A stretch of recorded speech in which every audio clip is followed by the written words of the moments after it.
எப்பவும் அப்படி தானே செய்கிறோம். மாணிக்கவாசகர் திருவடிகள் போற்றி, திருவாசகம் போற்றி. வாடாப்பத்து மந்திரையன் எத்தனை? 4. பொருள் எழுதுங்க.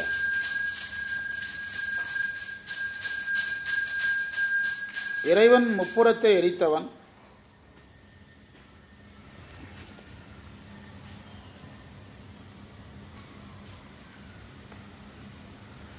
முப்புறத்தை எரித்தவனே எனக்கு வேறு பற்று இல்லை.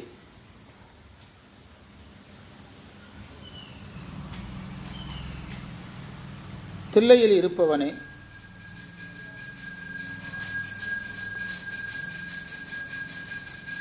சிவலோகத்தின் தலைவனே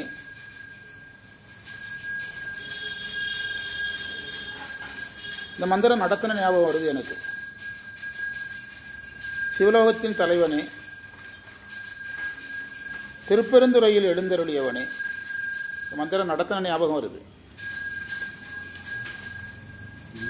இருவர் உன்னை தேட முயன்று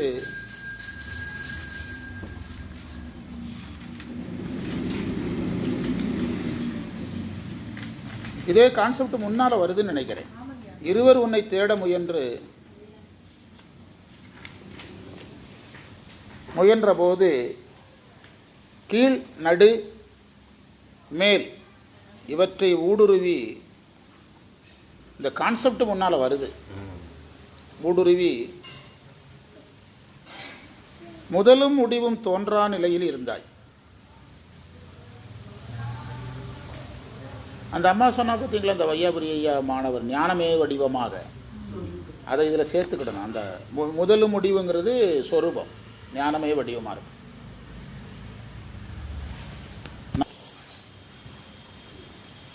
இதையெல்லாம் இறைவன் அடிமுடி தோன்றாதபடி இருக்கிறான். இது அவன் வல்லமை.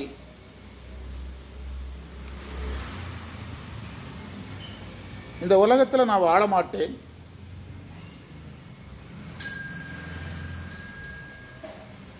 உன்னிடம் வருகை என்று என்னை அழைப்பாயாக.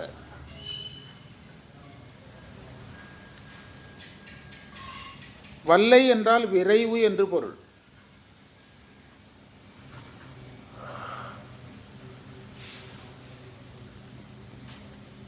அரக்கர் வேறு, அசுரர் வேறு. வல்லை விரைவு, விரைவு ஸ்பீடு. அரக்கர் வேறு, அசுரர் வேறு. ஆனாலும் நாம் இரண்டையும் சேர்த்து தான் பயன்படுத்துகிறோம் அப்படின்னு உரை கொடுத்துருக்காங்க.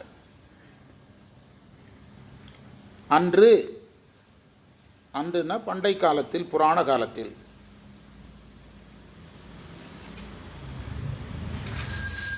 வல்லையாய், வல்லையாய்னா வலிமை உடையவன்.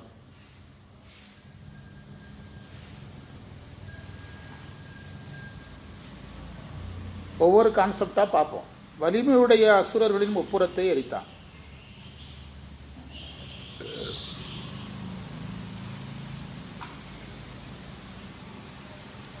அதாவது இறைவன் உண்ட விஷத்தை பற்றி சொல்லும்போது, முன்னீர் நஞ்சு அமுது உண்டாயின்னு இப்போ சமீபத்தில் படிச்சோம் தெரியுமா? முன்னீரில் தோன்றிய விடத்தை உண்டாய், பண்டிதமணி. அதுக்கு என்ன விளக்கம் சொன்னோம்? பாம்பு ஒருத்தனை கடிச்சதுன்னா யாரை கடிக்கிறானோ அவன் தான் ஜாகிறான். ஆனால் கடலில் தோன்றிய விடம் எல்லாரையும் கொல்லும். அதனால தான் என்ன விடம்னாரான்? முன்னீர் விடம். அந்த கடலில் தோன்றிய விடம்னு சொன்னதில் இன்னொரு செய்தி இருக்குது. என்னதுன்னா, அவ்வளோ பெரிய கடலில் தோன்றிய விடம் வலிமை உடையதுன்னு சொன்னாதான் அதை சாப்பிட்ட இறைவனும் வலிமை உடையவன். அதே தான் இங்கே அசுரர்கள் வலிமை உடையவர்னு சொன்னாதான் அதை அந்த முப்புறத்தை எரித்த யாரும் வலிமை உடையவன்? இறைவனுடைய. ராமன் வலிமை உடையவன்னா ராவணனை யாரா இருக்கணும்? ராவணனை டாப்புக்கு கொண்டு போய் தான் ராமன் கொன்னான்னு சொல்ல முடியும். ராவணனை ஒரு டம்மி பீஸா காட்டி யார் கொன்னான்னு சொல்ல முடியாது. கிராமங்களில் செத்த பாம்பு அடித்த கதை மாதிரி ஆயிரும். அதனால தான் சைவம் அந்த அரக்கர்களை யாருங்கிறது வலிமையுடைய அரக்கர்னு சொல்லும். யாரோ ஒருத்தரை கொண்டுடல. இப்போ நாம் பாகிஸ்தானுக்கு நம்ம பதிலடி கொடுத்தோம்னா ஒரு வகையில் அது ஒரு பெரிய வெற்றின்னு சொன்னாலும், உண்மையில் பாகிஸ்தானுடைய நிலப்பரப்போடும் அதனுடைய பொருளாதாரத்தோடும் மக்களத்தோடும் ஒப்பிட்டால் அது ஒரு பெரிய வெற்றியே கிடையாது. ஒரு சாதாரண இதுதானே நம்ம அரசு நினைக்குது. இதே பெரிய நாடுகள் நிறையா இருக்குது. ரஷ்யா இருக்குது, சைனா இருக்குது, பெரிய பெரிய நாடுகள் நிறைய இருக்குது. பாகிஸ்தான் நம்ம நாட்டிலேருந்து பிரிஞ்சு போன ஒரு சின்ன நாடு தான். அதை வென்றதை நம்ம கொண்டாடுறோம். ஆனால் உண்மையில் அது இந்தியாவை பொறுத்தளவில் ஒரு சாதாரண நிகழ்ச்சி தான். நமக்கு சமமான எதிரி யார் கிடையாது. ஆமாம், இந்தியா வலிமையில் 4வது இடத்துல இருக்குது உலகத்தில். பாகிஸ்தான் 15வது இடத்துல இருக்குது. 4வது இடத்துல இருந்துக்கிட்டு யார் அடிச்சிருக்கிறோம்? 15வது இடத்துல இருக்கிறவங்களே அடிக்கிறோம். புரியுதா உங்களுக்கு? இதுதான். அப்போ இந்த வலிமைங்கிறது எங்கேருந்து தோன்றுறது? அதனால தான் இந்தியா இதை சாதாரணமாக எடுத்துக்கொண்டது. பாகிஸ்தானை வென்றதை ஒரு சாதாரணமாக இந்தியா பெரிய வெற்றியாக தன்னை புகழ்ந்து கொள்ளலை. காரணம் என்னென்னா, நம்ம லெவலுக்கு அவங்க சாதாரணம். அப்படி நம்ம லெவலுக்கு சாதாரணமான ஒன்றை நம்ம கொண்டாட முடியாதுல்ல. அதனால தான் யாரை என்ன ரக்கர்னார்? வல்லைவாழ ரக்கர்னார். அவர்களும் வலிமை உடையவர்கள், அவர்களும் வலிமை உடையவர்கள். இப்போது ஒரு கல்லூரி பசங்க 2 பேரும் அடிச்சுக்கிட்டான்னா அதை ஏற்றுக்கிடலாம். ஒரு கல்லூரி பையனுக்கும் ஒரு கவர்மெண்ட் ஸ்கூல் 6வது பையனுக்கும் சண்டைனா எப்படி இருக்கும்? கல்லூரி பசங்க 5-6 பேர் சேர்ந்து கவர்மெண்ட் ஸ்கூலில் 6வது பசங்க ஒரு 5-6 பேர் அடிச்சு விட்டானா எப்படி இருக்கும்? அது ஏற்றுக்கிடுவோமா நம்ம?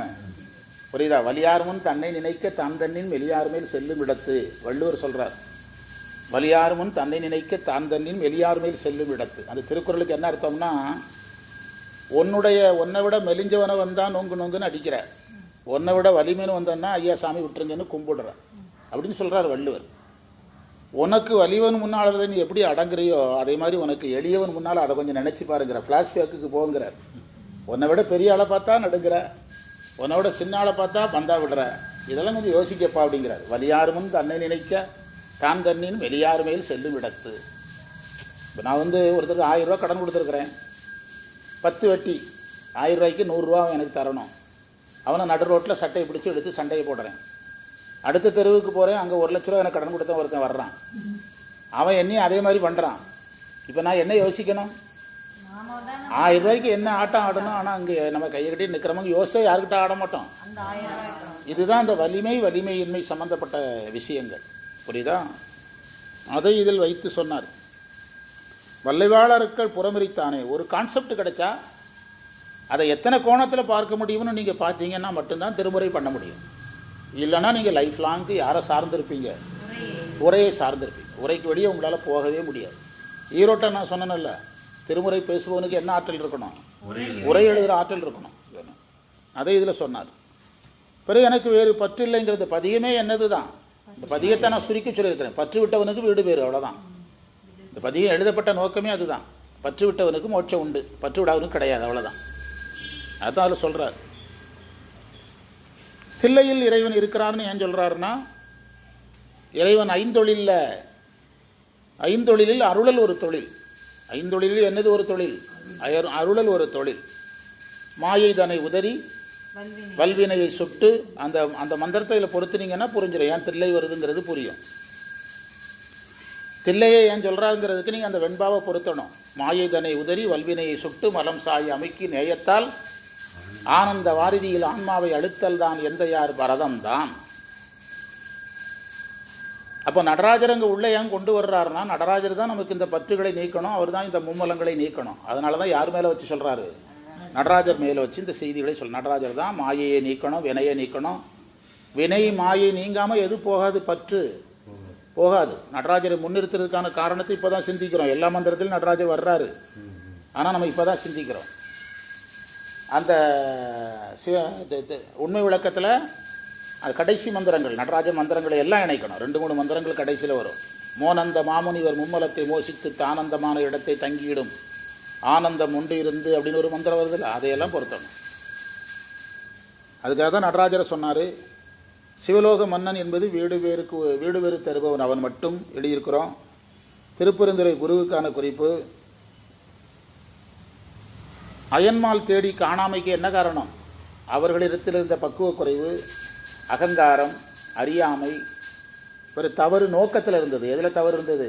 நோக்கத்தில் தவறு இருந்தது. அந்த நெஞ்சு விடு தூதுங்கிற நூல், உமாபதி சிவாச்சாரியார் நூல் இருக்குது. அந்த நூலில் ஊர் அப்படின்னு ஒரு தலைப்பு வரும். முதல்ல நாடு வரும், பிறகு ஊர் வரும், தசாங்கம். அந்த ஊரில் இறைவனுக்கு ஊர் எதுன்னா ஆன்மா தான் ஊர்னு முடிச்சிடுறாரு. எதுதான் ஊர்? ஆன்மா தான் இறைவனுக்கு ஊர்னு முடிக்கிறார் உமாபதி சிவம். அவர் குடியிருக்கிறது எங்கே? ஆன்மாக்கள் கூட தான் குடியிருக்கிறார். அதுதான் ஒரு சொந்த ஊர் அப்படிங்கிறாரு. அந்த இடத்துல ஒரு செய்தி உமாபதி சிவன் எழுதியிருக்கிறாரு. இறைவன் நாடி அடையப்படுபவன் அல்ல, இறைவன் தேடி அடையப்படுபவன் அல்ல, இறைவன் நாடி அடையப்படுபவன். இறைவனை தேடி அடைய முடியாது, விரும்பி தான் அடைய முடியும். தேடுதல் மட்டுமே இறைவனை தருவது. தேடுதலும் இருக்கணும், விருப்பமும் இருக்கணும். அயன்மால் இடத்துல தேடுதல் இருந்தது, விருப்பம். சிவனுடைய உண்மையான பக்தி இருந்துச்சா? ஏனுங்க, கிருஷ்ணர் மேலே பாண்டவர்கள் 2 பேரும் கிருஷ்ணர் சம்மந்தப்பட்டவர் தான், கௌரவர்கள் பாண்டவர்கள். ஆனால் கௌரவர்கள் கிருஷ்ணர் பார்த்த முறை வேறு, பாண்டவர்கள் பார்த்த முறை வேறு. புரியுதா? அப்போது இறைவனை அடைகிறதுக்கு எது 2 வேணும்? என்னதெல்லாம் வேணும்? தேடுதலும் வேணும், நாடுதலும் வேணும். என்ன சொல்ல போனால் சைவ சித்தாந்தம் என்ன சொல்லுதுன்னா, தேடுதல் என்பதற்கு அதனால தான் அப்பர் சுவாமிகள் கவனமாக சொன்னார். தேடி கண்டு கொண்டேன் என் உள்ளேனர். அந்த என் உள்ளேங்கிறத இதில் விளக்குறாங்க. உமாபதி சிவாச்சாரியருடைய நெஞ்சு விடுதலில் விளக்குறாங்க. என் உள்ளேனுங்கிறது அங்கே அவங்க விளக்கலை. இப்போ நாம் ஒரு வார்த்தை எழுதிட்டோம், தேடக்கூடாது. நான் அப்புறம் தேடணும்ல சொல்கிறாரு. இப்போ உங்கள்கிட்ட யாராக்க நீங்கள் எங்கே போய் மைக்கு பிடிச்சி பேசுங்க, தேடக்கூடாது நாடா. அப்போ அப்புறம் எதுக்கு தேடி கண்டுபிடின்னு சொன்னார்? அவர் எங்கே தேடினார்? உள்ளே தேடுனதான் சொல்கிறார். வெளியே ஏன் தேடக்கூடாது? அதையாவது சொல்லுங்கள், நீங்களே சொல்லுங்கள். வெளியே ஏன் தேடக்கூடாது? எங்கேயாவது ஒரு இடத்துல இருந்தால் தானே தேடணும். ஏனுங்க, இறை என்ற பொருள் ஏதாவது ஒரு இடத்துல இருந்தால் தானே தேடணும். எல்லா பக்கமும் இருக்கிற பொருளை எதுக்கு எப்படி தேட முடியும்? அதனால தான் விரும்ப சொல்லுது.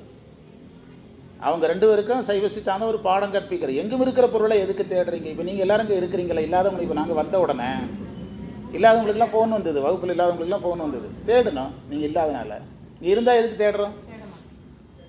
அங்கே சைவ சித்தாந்தம் என்ன சொல்லுதுன்னா, எங்கும் இருக்கு பொருளை தேட வேண்டியதில்லை, விரும்பினா போதும். அதனால தான் அப்பர் கவனமாக சொன்னார், தேடி கண்டு கொண்டேங்கிறது விருப்பத்தினால வந்தது. அதனால தான் அவங்க இருவரும் இடத்துல இருந்த குறை, அவர்கள் தேடினார்களே தவிர விரும்பி தேடவில்லை. விரும்பி தேடவில்லைங்கிறதுக்கு என்ன காரணம்னா, அவர்களிடத்தில் இருந்த பக்குவ குறை, நோக்கம். பக்குவ குறை, இன்னொன்று நோக்கம்.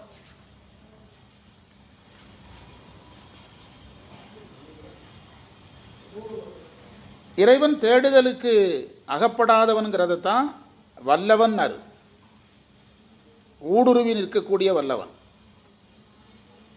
இதில் ஒரு அரிய செய்தி இருக்குது, நான் உங்களுக்கு சொல்கிறேன். அந்த மந்திரத்தை உரையில் கீழ் மேல் நடுன்னு எழுதுனீங்களா? அதைத்தான் நம்ம திருவருட்பயனில் எனது மலைகெடுத்தோர் மண்கெடுத்தோர் வான்கெடுத்தோர் ஞானம் தனைகெடுத்தோர் தற்கேடங்கிறது அதுதான். இறைவன் மலையில் இருக்கிறார், அதான் நடு. இறைவன் வானில் இருக்கிறார், அது எல்லை. இறைவன் கீழே இருக்கிறார், அது நிலம். ஆமாம், சொன்னேன். நான் உங்களுக்கு நடத்தப்போ சொல்லியிருக்கிறேன். தரையை அறியாது தாமே தெரிவார், புறையை உணரா புவி, மலைகெடுத்தோர் மண்கெடுத்தோர் ஞானம் தனைகெடுத்தோர் தற்கடர் தான் என்று திருவருட்பயனில் படிச்சிங்கல்ல, அந்த விதி தான் இங்கே வருது. அது என்ன சொல்ல வருதுன்னா, அங்கே நாம் படித்த இடத்துல பொருள் வேற, இறைவன் மாயையில் கலந்துருக்கிறார். இங்கே பொருள் வேற, மாயையில் கலந்து எதையும் கடந்திருக்கிறாரு, மாயையும் கடந்திருக்கிறார், மாயையும் கடந்திருக்கிறார். இறைவன் மாயையில் இருக்கிறதையே இவங்க 2 பேரால் பார்க்க முடியல, கடத்தத்தையே பார்க்க முடியல. பிறகு எதை பார்க்க போகிறாங்க? சொரூபத்தை பார்க்க போகிறாங்க. இதுதான் கேள்வி. நான் இந்த உலகில் வாழ விரும்பவில்லை, அதுக்கு மேலிருந்து கொடுக்கணும். ஏனென்றால் எனக்கு பற்று இல்லை, ஏனென்றால் எனக்கு பற்று இல்லை. நமக்கு தேவையான ஒன்று இருந்தால் தானே நம்ம ஒரு இடத்துல இருப்போம். நமக்கு தேவையான, நம்ம தேவை முடிஞ்சுன்னா விரும்ப மாட்டோம்ல. ஒரு பள்ளிக்கூடத்தில் ஒரு பையன் நான் 13ஆம் வகுப்பு படிக்கிறேன் அப்படின்னு சொல்லுவானா? 13ஆம் வகுப்பு படிப்பேன்னு சொல்லுவானா? எத்தனை வகுப்போட முடிஞ்சுது? நான் மாஸ்டர் டிகிரி ஒரு 7-8 வருஷம் படிச்சுட்டு வரேன்னு சொல்ல முடியுமா? சொல்ல முடியாதுல்ல. அதே மாதிரி தான் 13ஆம் வகுப்பு படிக்கிறேன், 13ஆம் நூற்பாலாம் சொல்கிறாங்க நிறைய பேர். நம்ம ஊரில் நிறைய பேர் வந்திருக்காங்க 13ஆம் நூற்பா, 13ஆம் திருமுறை. அதனால் நேற்று நம்ம தம்பி ஒருத்தர் நிறைய சந்தேகம் கேட்டார். சந்தேகம் கேட்கும்போதே அவனே பேசுகிறான், அந்த தம்பியே பேசுகிறான். நான் சொன்னேன் 13ஆம் நூற்பா சொல்லிடாத அப்படின்னு. நான் பேச அவன் நூற்பாவுக்கு போயிட்டான், 10ஆம் நூற்பா சொல்கிறான், 13ஆம் நூற்பா சொல்லிடாத அப்படின்னு. அதனால் வாழ மாட்டேன்னு சொன்னார். அதனால் நான் வாழ மாட்டேன் அப்படின்னு சொன்னார். அங்கு தேவையில்லை. அந்த அந்த விஷயம் உங்களுக்கு புரியுதுல, அந்த வாழ மாட்டேனுங்கிறது நமக்கு புரியுது. நம்மளே ஒரு ஊருக்கு போகிறோம், 10 நாளில் வந்துடுவோம்னு சொல்கிறோம். என்ன அர்த்தம்? 10 நாளைக்கு மேலே அங்கே வேலை இல்லை, அதனால் வந்துடுவோம். அதே மாதிரி தான் இதை புரிஞ்சுக்கணும். மாணிக்கவாசகர் எனக்கு இங்கே வேலை இல்லைங்கிறார். ஏன்னா தேவையும் இல்லை, பற்றும் இல்லை, இருக்க வேண்டிய அவசியமும் இல்லை. எனக்கு தேவையான பொருள் யார் தான்? அதனால் என்னை அழைத்துக்கொள்ளும் கூப்பிட்றேன்.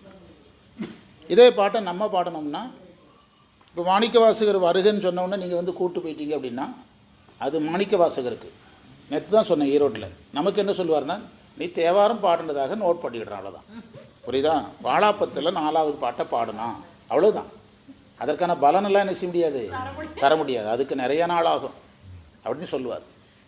வல்லைவாழ் அரக்கர் புறமரித்தானே மற்ற நான் பற்றிலேன் கண்டாய், தில்லைவாழ் கூத்தா சிவபுரத்தாசே திருப்பெருந்துறையுரை சிவனே, எல்லை மூலகும் உருவியந்திருவர் காணும் நாள் ஆதியீர் என்மை வல்லையாய் வளர்ந்தாய். 2 பேரும் வல்லமை. பார்த்தீங்களா? ஒரு அழகு பாருங்க. அசுரர்களும் வல்லவர்கள், இவரும் வல்லவர். ராவணனும் வல்லவன், ராமனும் வல்லவன். அப்படி சொல்லித்தான் ராமன் ஜெயித்தான்னு சொல்லணும். அதனால தான் கடைசியில் என்ன வச்சார்? வல்லையாய். நீ அசுரரை வல்லவன், நீ திருமாலை விட வல்லவன், அயனை விட வல்லவன் அப்படின்னு சொல்ல வர்றார். புரியுதா? வல்லையாய் வளர்ந்தாய். என்ன அழகான வார்த்தை, வளர்ந்தாய். அதாவது ஆணவமலத்துக்கும் இறைவனுக்கு என்ன வேறுபாடுனா, இறைவன் ஓங்கு ஒளி, ஆணவமலம் ஒடுங்கு இருள் அப்படிம்பார் வையாபுரி ஐயா. ஆணவமலத்துக்கும் இறைவனுக்கு வேறு. ஓங்கொழியாய் அருள் ஞான மூர்த்தியாகி சிவப்பிரகாசம். ஓங்கொழியாய் அருள் ஞான மூர்த்தியாகி சிவப்பிரகாசம். இறைவன் ஓங்கொழி, ஆணவமலம் ஒடுங்கு இருள். அதைத்தான் இவர் வளர்ந்தாயினார். திருவாசகத்தை சித்தாந்தத்தில் பொறுத்துனீங்கன்னா உங்களுக்கு சித்தாந்தம் ரொம்ப ஈஸியாக வரும். வாழ்கிறேன் கண்டாய், நான் இங்கே வாழ விரும்பவில்லை, என்னை வருகை என்று அருள் புரியாயே, அருள் புரியாயே அப்படின்னு சொல்கிறார். தொடர்ந்து வருகின்ற வகுப்புகளில் படிப்போம், நிறைவு செய்வோம். பிழைத்தவை பொறுக்கையெல்லாம் பெரியவர் கடமை போற்றி இன்று நமக்கு கிடைத்த அனைத்து சிறப்புகளையும் நம்முடைய குருநாதர் சம்பந்த சரணாலயடிகள் திருவடிகளில் எண்ணமலர்களாக சமர்ப்பித்து எதியமை பணிகளும் ஆறுதி கேட்போம் எம்பெருமான் வெள்ளி எழுந்தருளாய் என்று நாளை பணி நோக்கி செல்வோம். சிவாய நம சிவாய.